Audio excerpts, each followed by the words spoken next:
Momo's hands trembled as she held the crumpled paper, her eyes fixed on the explicit drawing that no 12-year-old should create.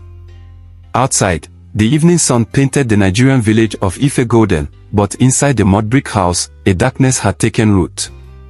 "Kemi," she called, her voice breaking. "Come here, now." The old adage would often say, a child's innocence, once lost, is like water spilled on sand. In Ife, where ancient Yoruba traditions still guided daily life, this wisdom would soon prove painfully true. Rewind 3 months earlier.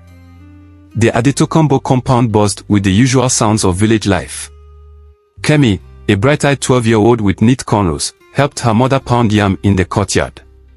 Her 10-year-old brother Tobi chased chickens while their father, Boba Adetokunbo, prepared for another day in his cassava farm.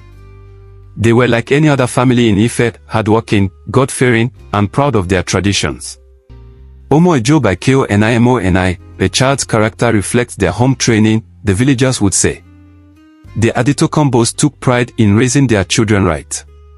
Mama Adetokunbo's small provision shop near the village market helped pay school fees, while Boba's farming sustained their needs. Their compound, though modest, was always filled with the aroma of jollof rice and the sound of children's laughter. But as the old people say, the same sun that dries clothes can also fade them. It began on a Harmattan night, when the dry wind whistled through the gaps in their windows. The children should have been asleep on their shared bamboo mat, but the sounds from their parents' room drew them like moths to flame. Through the crack in the wooden door, they witnessed something their young minds couldn't process. "We should try that too," Tobi whispered to his sister the next day, his innocent suggestion planting a dangerous seed. Before they could act on their curiosity, fate dealt another blow. Uncle Kunle arrived unannounced, his Lagos City swagger disrupting the compound's peace. He was Bobo's younger brother, the black sheep who'd left village life for city lights.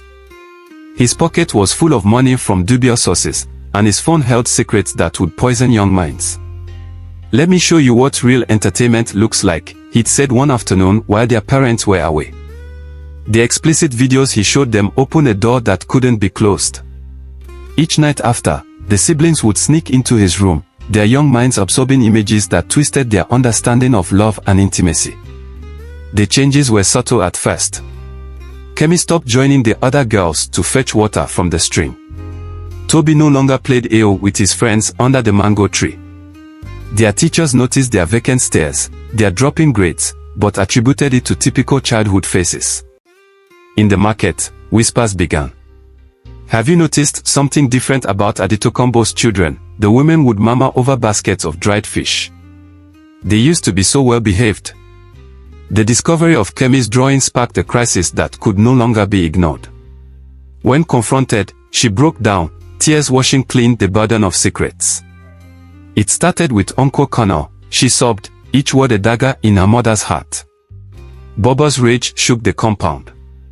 Out, he roared at Kunle, who slunk away like a beaten dog. But the damage was done. The children had tasted forbidden fruit, and its poison ran deep. The village Babalawo, wise in traditional healing, shook his head.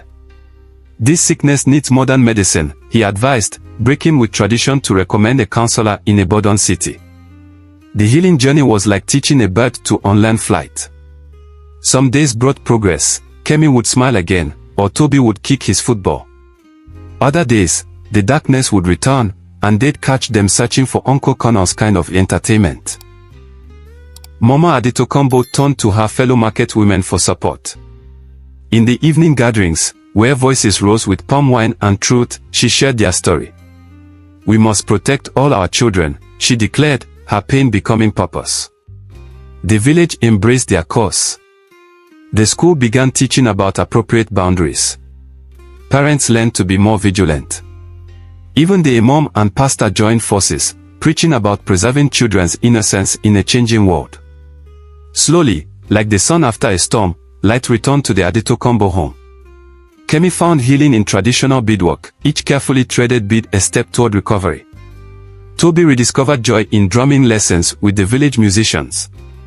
Their parents learned too, about open communication, about creating safe spaces for questions, about balancing tradition with the need to prepare children for a modern world.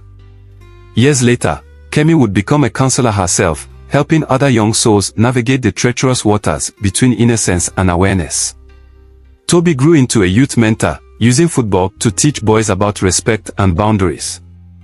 Their story became a cautionary tale, told in hushed tones around compound fires. Guard your children's eyes, the old adage would warn, for what they see today shapes who they become tomorrow. In Ife, where ancient wisdom still whispers in the wind, the Adetokunbo's experience taught a timeless truth: a child's innocence is like morning dew, precious, pure, and all too easily lost. But with love, understanding, and the strength of community, even the deepest wounds can heal. As the evening sun sets over Ife, casting long shadows across the red earth, children still play in the village square. Their laughter rings pure and true, protected by parents who learned the hard way that innocence, once lost, leaves scars that take generations to heal.